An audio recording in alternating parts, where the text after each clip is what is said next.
This episode was sponsored by the Magic Candle Company.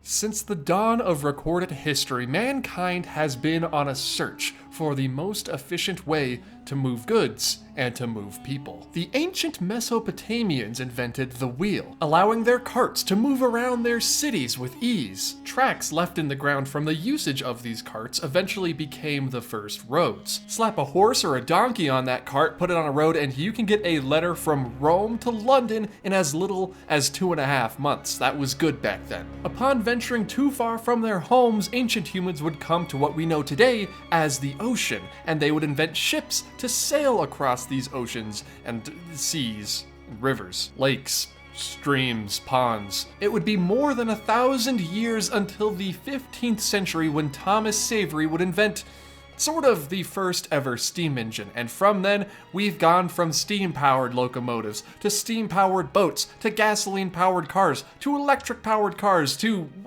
what's this? I don't know what this is. What are you showing me? All of this in the pursuit of the perfect way to move people throughout a space, whether that space is Rome to London, across the Atlantic Ocean, or through a haunted mansion. While some believe that we are still in pursuit of the perfect way to transport people across certain distances, I, for one, believe that that technology was in fact invented, patented, and perfected in the late 1960s in an unassuming office building in Glendale, California. In 1968, Roger Broggie made a breakthrough. All of human history, carts, ships, steam engines, the motor car, all of it had been leading up to this one moment when he had finally cracked the code and invented and actually patented an amusement ride system for conveying passengers past a display and including a support track having inclining and declining positions. A contoured system that allowed the swiveling and tilting, respectively, of the seat, known to you and I, without all of those weird words, as the Omnimover. And from that day, humanity had achieved perfection. In 1908, in Pittsfield, Massachusetts, Roger Edward Broggie was born to Edward Joseph Broggie and Helena Mary Landry. At the age of just 11, his father would pass away, leaving his mother, Roger, and his 5 siblings alone. He would graduate from Moose Heart Child High School in 1927 and would show a knack for tinkering with and creating new things out of mechanical parts when he was receiving vocational training at a machine shop. And at the age of just 24, hey, same, he built and operated on his own a rear projection system. The rear projection screen was sort of an early version of a green screen, which you can see behind me, where instead of a green piece of fabric, there would be sort of a clear, sheer piece of fabric where a projector would be stationed behind it, and it would project an image onto the screen, which would be behind me. This is how they filmed old scenes where they were like driving in cars or running down roads. You know, these scenes that look very obviously sort of green screened, not a green screen, rear projection. So he did that when he was 24, and I'm doing this when I'm 24, so... kind of went in 2 separate directions. Broggie would move to Hollywood to chase his dream and work on movies starring people like Charlie Chaplin and David O. Selznick. It's at this time, Hollywood, 1939, that he caught the eye of one Walt Disney when he was hired at the Disney studio in order to help install the brand new revolutionary multi-plane camera. As the years passed and 1949 rolled around, Roger's interest in the mechanical would eventually fuse and combine with Walt Disney's interest in locomotives, trains, and Roger helped Walt install his very own miniature railroad in his backyard, the Carrollwood Pacific Railroad. And it was after Walt had the Carrollwood Pacific installed in his backyard that he began to think maybe he would like a bigger train, a near full-sized steam locomotive, one that he could sort of have free reign over. In 1950, Roger was promoted to the head of the Walt Disney Studios machine shop, where he would develop rigs for the Nautilus and the giant squid for the movie 20,000 Leagues Under the Sea. And while that was all well and good, Walt's original plan for a bigger Carrollwood Pacific eventually outgrew his backyard, and then it outgrew the Disney Studios lot, where it eventually morphed into sort of a full-day, highly themed interactive park. And over at Walt's other company, Walt Disney Incorporated, otherwise known as WDI, he began sort of slipping little thoughts, little notes to them. maybe we could design a railroad. Walt Disney Incorporated eventually became WED Enterprises, and Roger Broggie was given a very, very important title that would go on to become legendary even until today. Roger Broggie became Walt Disney's very first Imagineer. While the legendary two-time award winner of Best Human, Bob Gurr, would design the aesthetics of things like the Disneyland monorail and the Matterhorn bobsleds and the Autopia, Roger Broggie's job was to make sure that the entire thing would work and was mechanically feasible. Disneyland would go on to open in 1955, and aside from that first day, we all know how that went, it proved to be a tremendous success, due in part to Roger's hard work on making sure things ran without a hitch, again aside from that first day. But then we arrive at a technological problem that Disneyland had. You see, Roger Broggie had not yet perfected a way to move people. See, that was the key. You see, early Disneyland dark rides, like what you would find in Fantasyland, your Snow Whites, your Peter Pans, your Mr. Toads, they were based off of old carnival-style pretzel dark rides because they were developed by the Pretzel Amusement Ride Company. Pretzel dark rides saw use in amusement parks as early as 1928, and they took on one main form, which are those single cart sort of on-rails dark rides that you see in Fantasyland. But Walt, being Walt, he knew there was a way that they could do it better. You see, with the old pretzel dark ride cart system, you would just move through a scene on a track. You couldn't really pivot to focus on any certain show scene. You would just sort of be able to see ceiling tiles and things that just sort of broke immersion. And emphasis and focus on one specific scene or figure was really hard to pull off. You would have to face this cart directly at the scene and have it going head-on straight toward it. Along with the already existing dark ride system, there was something else at Disneyland that Walt just didn't really like too much. He thought he could make better, and that was Tomorrowland. Tomorrowland was kind of in disarray at that point. You see, on opening day, Tomorrowland wasn't exactly a place to go and ride roller coasters or meet space rangers. Instead, it was a place to go to if you wanted to sip some milk or learn about aluminum back in the day. It was a giant museum. There was a couple of attractions, one of them just being a movie you would watch that was on the floor and the ceiling at the same time.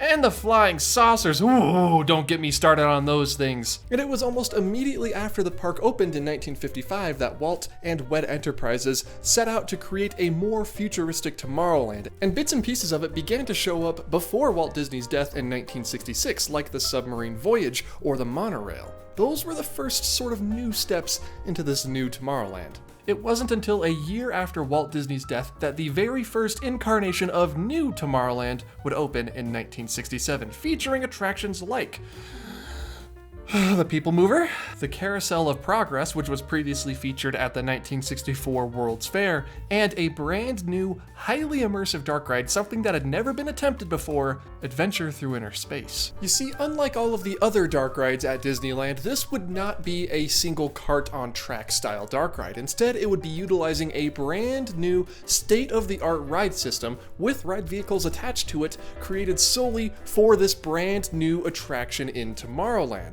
It was a big deal.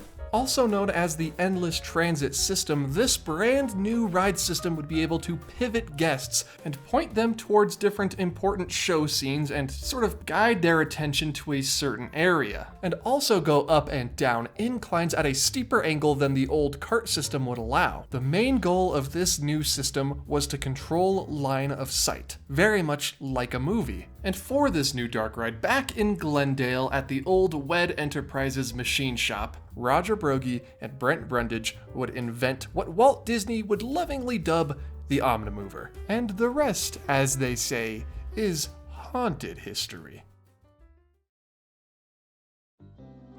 While early variations of the Omnimover had existed before, like for Ford's Magic Skyway, or even the People Mover, the Disneyland People Mover, none offered the freedom and flexibility that the brand new Adventure Through Inner Space People Mover offered, and right after its opening in 1967, Disney began planning out their next wave of hyper-immersive dark rides, or hyper-immersive compared to what they had back then. One of them that started as a wax museum, then evolved into a walkthrough attraction, and then finally into a dark ride based around pirates, came to utilize the boat ride that Disney had used previously with rides like It's a Small World. Boat rides weren't really anything new when it came to amusement parks or theme parks. They had existed for a very long time before that, but Disney figured it would be a great way to increase the capacity of the attraction. Plus, it was a pirate ride. Who wouldn't want to sail alongside the pirates in their very own boat? It made thematic sense. But the other attraction that had been in development since even before Disneyland was built was giving the Imagineers a little bit of a problem. What began also as a walkthrough attraction where guests would walk through an old broken down house and see different illusions. Maybe a ghost would pop out here and there, or a painting's eyes would follow you as you walked past. Became something else when Disney realized they wouldn't be able to move enough guests through it quickly enough without the attraction having 3-hour-long lines. So instead of being a walkthrough, they made it sort of a hybrid, a walkthrough and a dark ride. And when choosing the ride vehicle, they moved past pretzel dark rides. It couldn't really be a boat ride, it was inside of a house. But then Disney realized the answer was just right across the park in Tomorrowland, Adventure Through Inner Space. The Omnimover had since proven to be extremely successful when it came to guest throughput and efficiency, and if this new haunted house attraction needed anything, it was efficiency and guest throughput. So the Pirates-themed Thieves Market and Wax Museum became Pirates of the Caribbean, and the walk-through haunted house became my favorite Disney attraction, the Haunted Mansion. But how would they make the Omnimover appropriate for the Haunted Mansion? I mean, it worked well over at Adventure Through Inner Space because you shrunk down to the size of an atom. They were painted like a super cool, like blue color, and it was like you're floating around inside of your very own capsule, like you're inside the human body, which, I mean, you're shrinking down inside of a snowflake. Wasn't quite to the human body phase. Not yet, at least. That would be an Epcot thing. But with the Haunted Mansion, you're going through an old house that was haunted by ghosts. What was the answer? Turns out, a lot easier than you would think, because all they had to do was paint them black and change the name. You see, for Adventure Through Inner Space, they were not called Omnimovers. They were referred to by Paul Frees, who we'll get back to in a second, as Atom-mobiles, which is pretty funny. I guess it's kind of like, yeah, you're like riding an atom around. It makes sense. The ride vehicle became part of the story, and when the Haunted Mansion opened in 1969, they sort of used the same sort of idea. Like I said, they painted it black, and they changed the name. From a regular Omnimover to a blue Atom-mobile to a pitch black Doom buggy. And these Doom buggies, man, it's crazy. They have amassed such a cult following. The Haunted Mansion as a whole has a lot of dedicated fans, and the Doom buggies themselves, like they, right here on my shelf, hold on. I'm back, and I have with me a miniature, I don't even know why I waited so long to pull this out.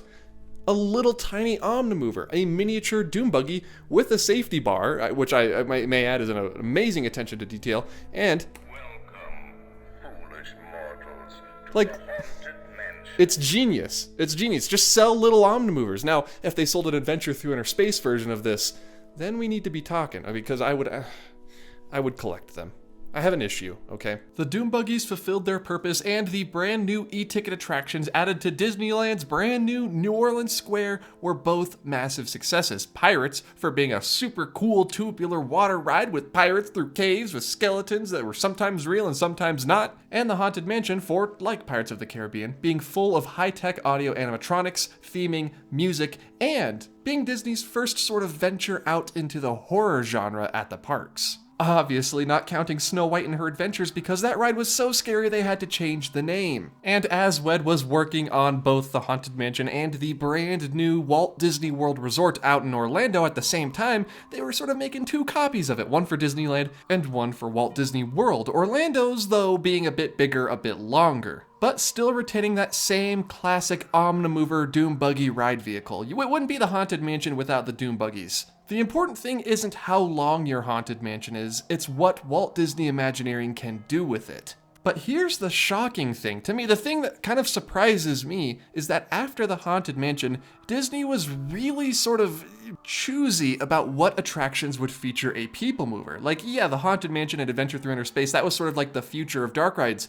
But since then, 1969 and 1971, with the opening of the Florida Mansion, Omnimovers are rarely seen in the Disney parks today. But there was one park that utilized them heavily, and that was the original Epcot. Or I guess Epcot Center, if you're lame. See, back in the 80s, Epcot Center didn't have Test Track or Remy's Ratatouille Adventure or Frozen Ever After. It had World of Motion and Spaceship Earth, which I guess still technically has, both of these attractions used a form of the Omnimover. Although it wasn't the capsule style that we saw in Adventure Through Inner Space and the Haunted Mansion, it was still a sort of modified version of the Disney Omnimover. As far as I know, the World of Motion Omnimovers didn't have a name, but the Spaceship Earth Omnimovers were called Time Machines, which I guess is... it's not as fun as Doom Buggy or Atom Mobile, but it gets the job done, I suppose. But there was another Epcot dark ride, forged in secret, opened after the rest. One that would become legendary, one that was lost to time. That Epcot attraction, Horizons. Now yes, while Horizons did feature an Omnimover system, just like all of the other attractions we've talked about before, its design was a bit more cuboid, and it was different from all of the others because unlike the Haunted Mansion or Adventure Through Inner Space, it did not go up or down an incline, okay? It just was sort of stuck to the wall behind you, and it just sort of moved alongside the wall, like I'm doing now. It's like that. It stayed on one track, and yes, while it did sort of face different show scenes and go around corners, it did not pivot or go up or down inclines. It was sort of an Omnimover 2.0 while also being like an Omnimover 0.5. It looked cool, you know, it looked futuristic and new, but even compared to the Atom-mobiles back at Disneyland, these didn't do too much. That's because these were the first inverted Omnimovers. Instead of having the track be on the floor, it was actually behind and above you. But Disney wasn't done there. When the Living Seas opened after Epcot's opening in 1982, it also utilized the Omnimovers, this time called Sea Cabs. See, we can get back to the cool naming scheme to bring guests through the aquarium. It was very short and eventually rethemed into Finding Nemo, where they once again took on the original design, but like Horizons, didn't really go up or down, just sort of stuck to the wall. One last honorable Omni mention is Buzz Lightyear Space Ranger Spin and Astro Blasters at Disneyland and the Magic Kingdom, not respectively. This attraction gave you the unique ability to choose which direction your Omnimover would pivot to. That way you could aim at different targets all over the room. Which I guess sort of defeats the purpose, the original purpose of why they invented the Omnimover in the first place, but hey, it's a nice way to aim. And then of course the Little Mermaid, but I will talk about that attraction when Disney decides to give it just one name, okay? Tired of it. Unfortunately, after being in use almost consistently throughout the 60s, 70s, 80s, even the 90s, the Omnimover fell out of use at Walt Disney Imagineering. They started pivoting toward other ride vehicles, like individual moving carts again for rides like the Tower of Terror, or even Rise of the Resistance or Runaway Railway. While it is trackless, you are still sort of in those little boxes, not necessarily an Omnimover, and I think this is a big, big tragedy. Because what other attraction offers highly immersive theming, high capacity and throughput rate, and being able to go down and up hills? Only the Omnimover can offer that. Also, I have the patent picture right here. That's it. There it is, Roger Broggie. No, art director Bill Martin. But Roger Broggie made it. Broggie would continue his career developing Walt Disney World, the Magic Kingdom, Epcot, and of course as what I feel is sort of a thank you from Roy for helping out his younger brother build that train in his backyard all those years ago. He got his very own locomotive, or at least a locomotive named after him, at the Walt Disney World Railroad, and that's pretty special. Broggie would be named a Disney legend in 1990, and sadly he would pass away in 1991. But there hardly goes a day in my life that I don't think about attractions that he helped create, like Buzz Lightyear Astro Blasters, or the Haunted Mansion, or Horizons, mostly Haunted Mansion and Horizons. So while his name may be known to a large group of people as just a train at the Magic Kingdom, every time someone rides the Haunted Mansion, or rides Astro Blasters, or one of the two differently named Little Mermaid rides that are exactly the same, every time someone journeys into imagination or into the boundless realm of the supernatural, they are experiencing the legacy of a guy from Massachusetts named Roger Broggie. Recently, Guardians of the Galaxy Cosmic Rewind opened at Epcot, and while it's not a perpetually moving belt of ride vehicles, it is sort of the same idea as the Omnimover. Disney has dubbed it an Omnicoaster. Because the cars can rotate and pivot to focus directly on certain screens and sets, that's exactly what the Omnimover was invented for all those years ago. So while we might not have gotten an Omnimover attraction recently, and we might not get one in the future, this simple blue-looking capsule of a ride vehicle is as close as Disney has gotten to perfection. And we can only hope that over the years, Disney further refines and maybe even opens up a brand new Omnimover dark ride sometime in the future. But until that day arrives, I am perfectly content riding around and around and around on the Haunted Mansion. So the next time the narrator of the Haunted Mansion, Paul Frees, the ghost host, the same man who narrated Adventure Through Inner Space, tells you not to lower the safety bar and that he will lower it for you, now you know the story and the legacy behind your doom buggies. You know, when I'm sitting in my office playing around with my tiny little version of the Omnimover, I often wonder, how can I make my home smell more like the Haunted Mansion? How can I make it smell— Shut up! Thank you. How can I make it smell more like the attraction at the Disney parks? And today's sponsor, the Magic Candle Company, there they are, can help with that. They have candles, room sprays, hand sanitizers, hand soaps, bath products. They have a scent for everybody, but most importantly, they have a haunted scent to make your home or office smell exactly like the Haunted Mansion, like to a T. Take it from a Haunted Mansion expert, it doesn't get much better than this. So make sure to head over to the website in the description down below, use offer code OFFHAND at checkout to get 15% off of your order and to help out the channel a little bit. If you're crazy and you don't like the smell of the Haunted Mansion, don't worry, they have you covered. They have churro, confectionery, Walt's office, really anything you want pertaining to the Disney and sometimes even the Universal theme parks. Me personally, I'm a fan of their contemporary scented hand sanitizer. It's sprayable, it keeps your hands clean and germ-free while you're at the parks, and it also has the added bonus of smelling like Disney's contemporary resort. Again, that's offer code OFFHAND. Use the link in the description down below. A very big thank you to the Magic Candle Company for sponsoring this video. All right, is that it? Can we go to— are we good to go to the end card now? Is the ad spot over? If it's not, I'm going to the end card.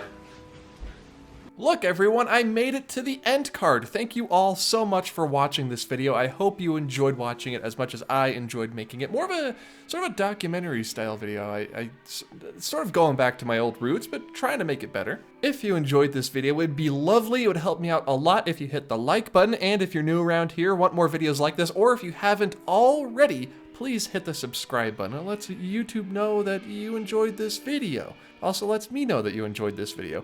If you want more Offhand Disney content, you can follow me on my other social media accounts, Instagram, Twitter, and TikTok. I am at Offhand Disney on all of those social media websites. And you can also, if you want early access to some videos, follow me over at patreon.com. The link will be in the description down below, but even just $1 a month gets you access to most of the perks. Sort of the first video of 2020, or 2020. What year is it? 2023 already? How? The first video of 2023, I wanted to make just a good one, a nice little classic throwback to my originals. And as like a thank you, especially to my Patreon supporters. They're the ones who have been with me for a while. A lot of them have been with me since the Offhand Disneyland days, if you remember that. So big thank you to all of them.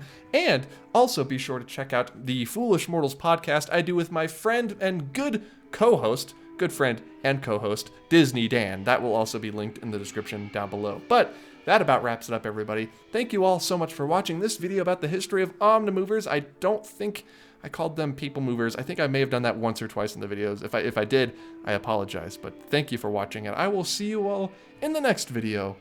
Goodbye.